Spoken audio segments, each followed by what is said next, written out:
முறம் பிடிச்சி புடைக்கிறது எப்படின்னு சொல்லிக் கொடுப்பாட்டின்னு கேட்டீங்க. நம்மனால கேட்டுக்கிட்டே இருந்தீங்க.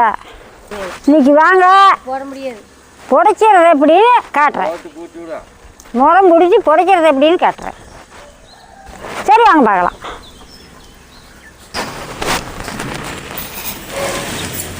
கொஞ்சமாக போடுங்க.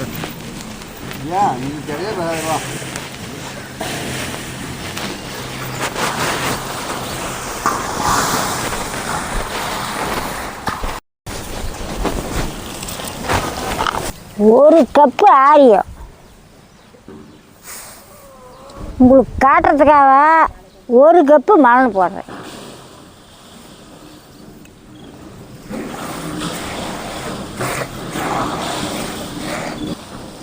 மணல் ஆரியமே சரியாக இருக்குது. இதை ஆரிய தனியாக மணல் தனியாக எப்படி பிரிக்கிறதுன்னு பாருங்கள்.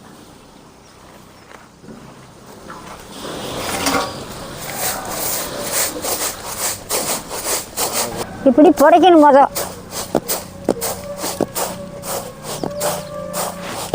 நல்லா ஓட்டி விட்டு வீசி புடைச்சப்பனா உள்ள இருக்கிற தூள் மண்ணெல்லாம் வெளியே வந்துடுதா. இப்படி புடைக்கணும்.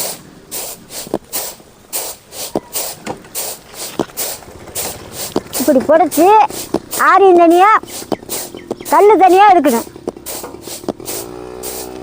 இப்படி புடைச்சோம்னா உள்ளார தூள் மண்ணு மட்டும்தான் வெளியே வரும். இதுக்கு மேலே இப்படி புடைக்கலாம். இதுக்கு மேலே இப்படி புடைச்சிக்கணும்.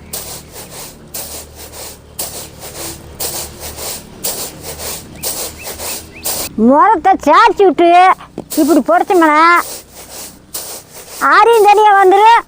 கொஞ்சம் கொஞ்சமாக தான் வரும் இந்த மண்ணுதா. இப்படி இப்படி புடைக்கணும்.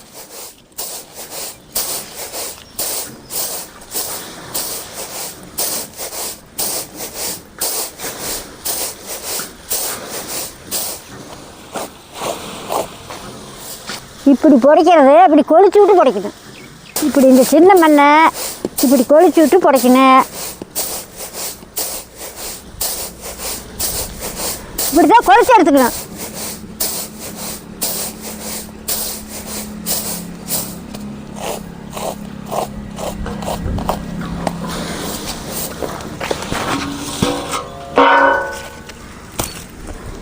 அப்புறம் இதுக்கு மேலே நேம்பி எடுக்கணும்.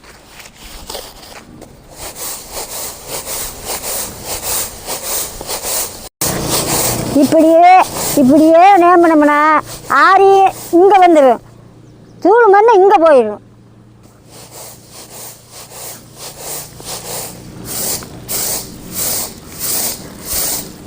இப்படித்தான் பிரித்து எடுக்கிறது.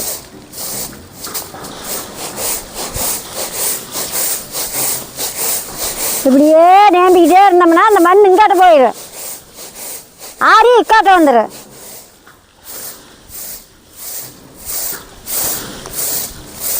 இப்படி தூக்கி நல்லா அலாசணும். அப்படி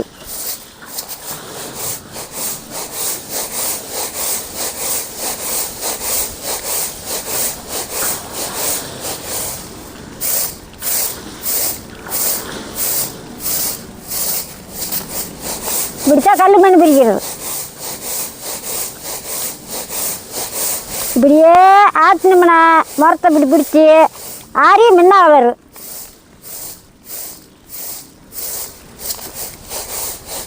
மொத்தம் மிஞ்சி ஆட்டணுமா கம்பி ஆட்டணுமா? இப்படி தான் ஆட்டணும். இப்படியே தான் ஆட்டணும். பொங்கல் சாப்பிட விட்டு ஆட்டணும்.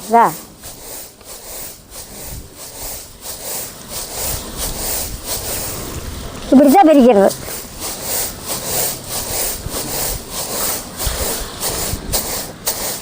இப்படி சொல்லிக்கணும். மரத்தை உங்கிருச்சு.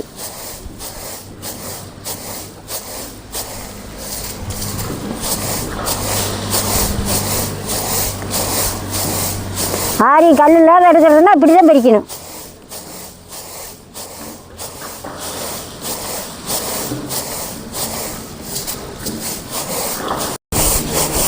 இதுக்கு மேலே கொளிச்சு விட்டு அப்புறம் நேம்பலாம்.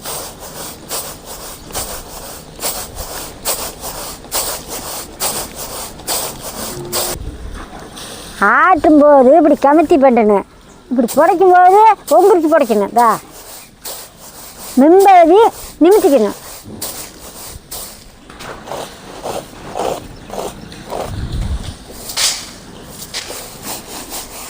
இப்படித்தான் ஆரியத்தை எடுத்துக்கணும்.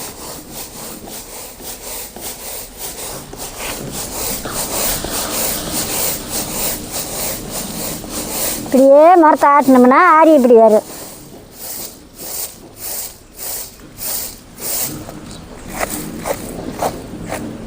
இப்படித்தான் கல் வேறையும் ஆரி வேறையும் பிரிச்சுக்கணும்.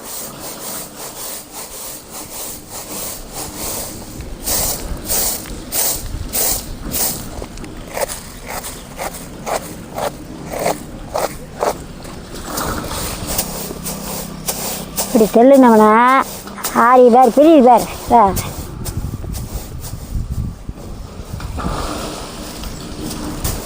ஆரி உருண்டை இறக்கிறதுக்கு இப்படி உருண்டுக்கிட்டு ஒடியாந்துரு. இப்படித்தான் பிரிச்சுக்கணும்.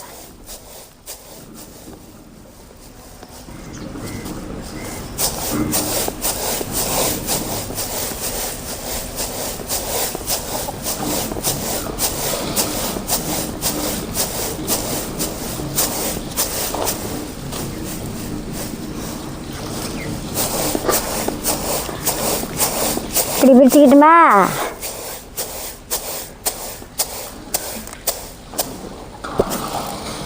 அதை கொட்டிடலாம்.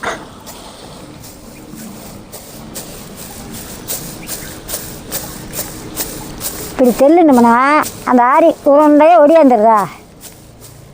இப்படி தான் ஆரியை பிரிக்கிறது.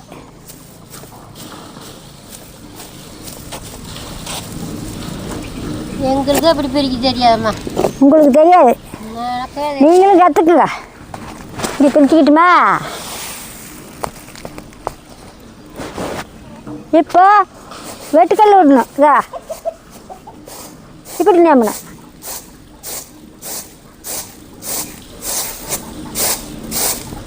இப்படி முறத்தை சாய்ச்சி பிடிச்சி இப்படி நேமணும்.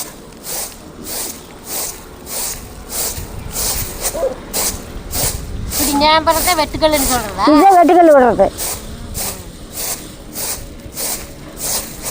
இப்படி முன்னா முறத்தில் ஆத்துறது இப்படி ஆற்றிக்கிறது. அப்போ பாரு, அப்புறம் காட்டுறேன் பாரு.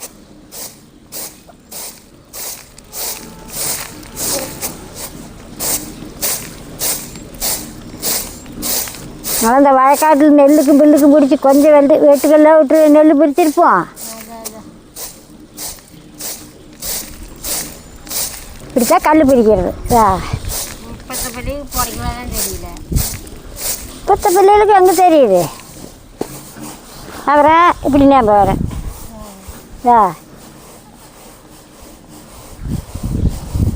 இப்படி ஞாபகமா இப்படி ஆட்டிக்கணும்.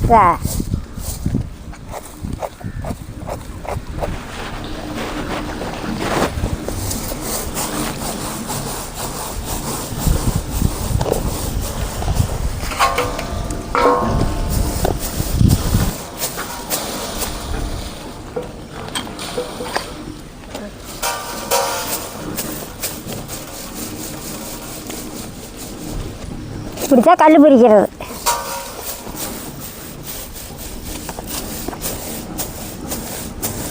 கல் அங்கே நின்றுக்கு ஆரி இங்கே வந்துடும்.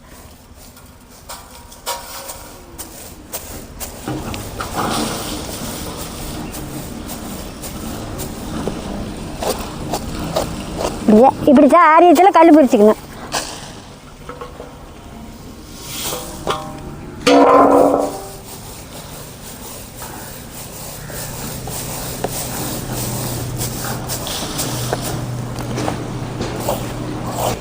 அதை நம்பணும். இன்னொருக்கே நம்பணும்.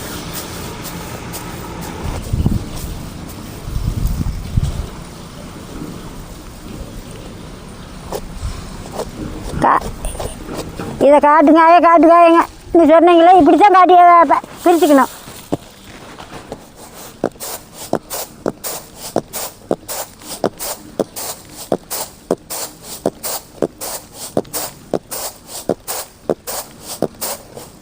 மக்காதும் புடச்சி விட்டு இப்படி நேமிக்கணும்.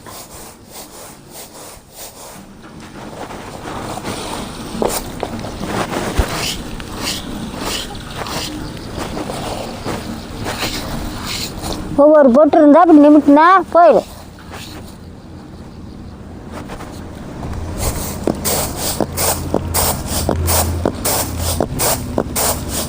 இப்படி புடச்சிங்கன்னா இந்த பொட்டை அரியாக முன்னால் வந்துடுதா.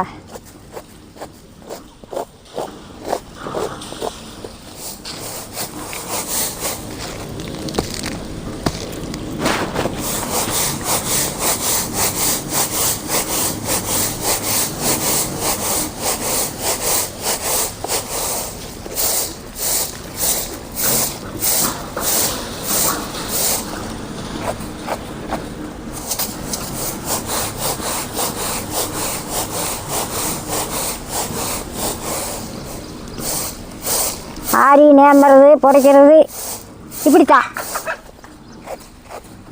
நீங்களும் பார்த்து புரிஞ்சுக்குங்க.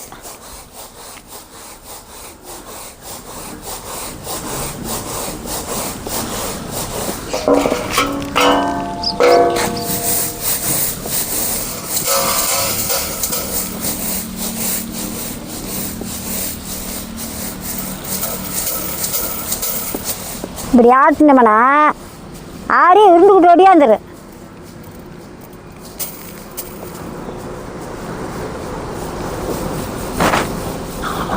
இப்படி தில்லுது மாதிரி விட்டோம்னாவே ஆரி ஓடியாந்துரு.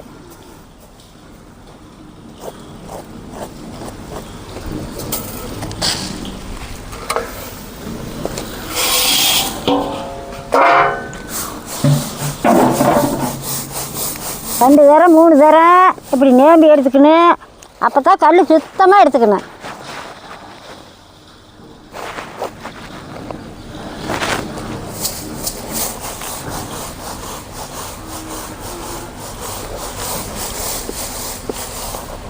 இப்படி முறத்த சாச்சாவே வெளியேறுது ஆரியம்.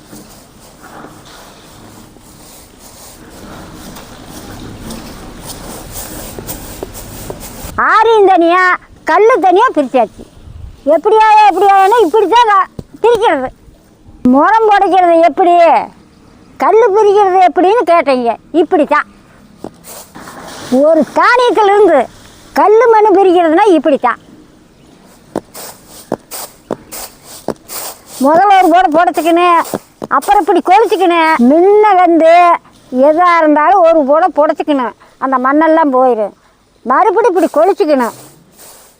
கொளிச்ச உடனே ஒரு நேம்பணும். இப்படி இப்படி நேம்பி இப்படி ஒரு நேம்புறமா ஒன்னார கல் போகுதா, இப்படி நேம்பிக்கணும். அதுக்கு மேலே சாய்ச்சிட்டு இப்படி வெட்டுக்கல் விட்டுக்கணும். இப்படி முறத்தை சாய்ச்சி இப்படித்தான் வெட்டுக்கல் விடுறது.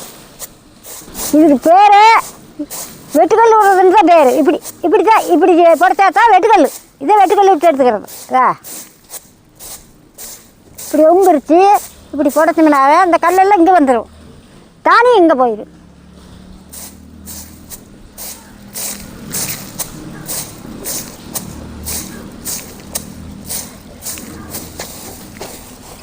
இப்படி சுத்தம் பண்ணி எடுத்துக்கிட்டோமா, அப்போ கொஞ்சம் தண்ணியில் போட்டு அரிச்சு எடுத்துக்கிட்டோம்னா 1-2 நாள் வந்துடும். ஆரியுமே சுத்தமாக இருக்கும். ராகிக்கு முறம் பயன்படுத்துறது இப்படி தான். இது வந்து சிறுதானியம். பெருதானியம் எப்படி புடைக்கிறது, எப்படி நேம்புறதுன்னு இன்னொரு நாளைக்கு சொல்லி கேட்டுறேன். எள்ளுக்கு ஒரு மாதிரியாக பண்ணணும், அதையும் சொல்லித்தாரேன். கம்புக்கு ஒரு மாதிரியாக பண்ணணும், கடலைக்கொட்டைக்கு ஒரு மாதிரியாக பண்ணணும். அதாவது தனித்தனியாக பண்ணிக்கலாம். பண்ணி காட்டுறேன். ஒரே வீடியோவில் நீளமாக போட்டால் நீங்கள் பார்க்க மாட்டீங்க. நான் பிரித்து உங்களுக்கு காட்டுறேன்.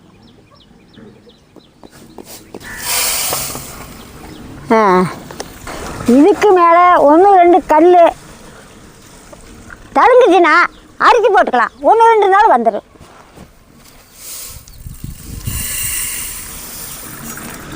தண்ணி சுக்கண்ணே கொஞ்சம்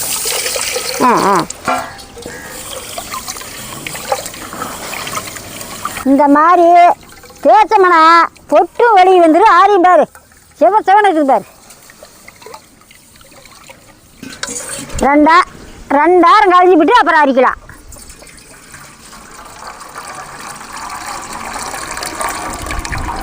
தாயே எத்தனை பொட்டுன்னு பாரு.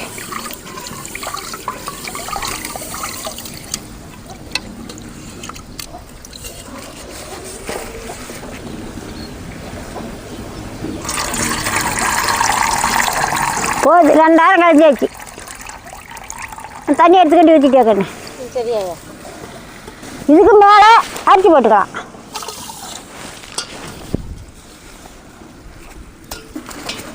கணக்காக தண்ணி ஊற்றி இப்படி அரிச்சிக்கணும். அரிக்கிறதுனா இப்படி தான் 4 விரலும் கீழே விட்டு இப்படி பெருவிரலில் கொஞ்சம் கொஞ்சமாக தள்ளிக்கணுதா. இப்படி தான் இந்த விரல் தான் இப்படி வரணும். அப்படி மேல் டாப்பில் தள்ளிக்கணும். அடி விசையை தள்ளினோம்னா அந்த கல் வந்துடுங்க நம்ம கையில். இப்போ கல் வராது.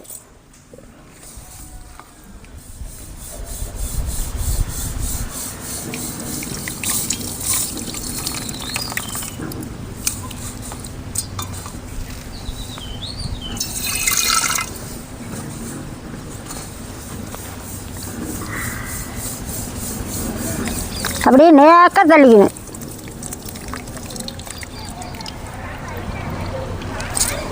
அப்படி அரிசி நேம்பி கல் இருக்குது பாருதா. கல் இருக்குது பாரு. ஒரு நாள் கல் இருந்தாலும் இந்த மாதிரி அரிசிங்கன்னா வந்துடுதா. அந்த அளவுக்கு நேம்பினா அப்போ கல் இருக்குது பாருதா.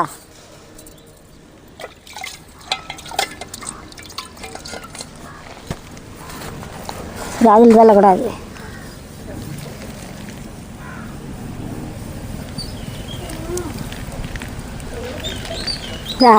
இன்னும் எவ்வளோ கல் இருக்குது பாரு. இந்த மாதிரி அரிசிக்கணும் நீங்களும்.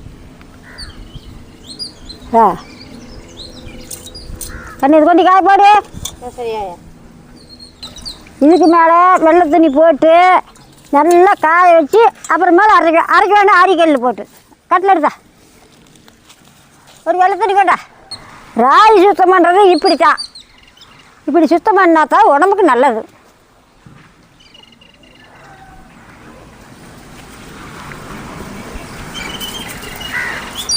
கல் மண்ணை பிரித்து ராயை இப்படி சுத்தம் பண்ணி எடுத்துக்கணும். காய வச்சு அரைச்சிக்கணும் ஆரியக்கல்லில் போட்டு. நீங்கள் மிஷினில் கூட கொடுத்து அரைச்சிக்கங்க. நானும் ஆரியக்கல்லில் தான் அரைப்பேன். சரி பார்க்கலாம். அடுத்த தானியம் இன்னொரு நாளைக்கு. அடுத்த தானியம் சுத்தம் பண்ணுறது எப்படி, முறம் முடிக்கிறது எப்படி காட்டுறேன். இன்னொரு நாளைக்கு காட்டுறேன்.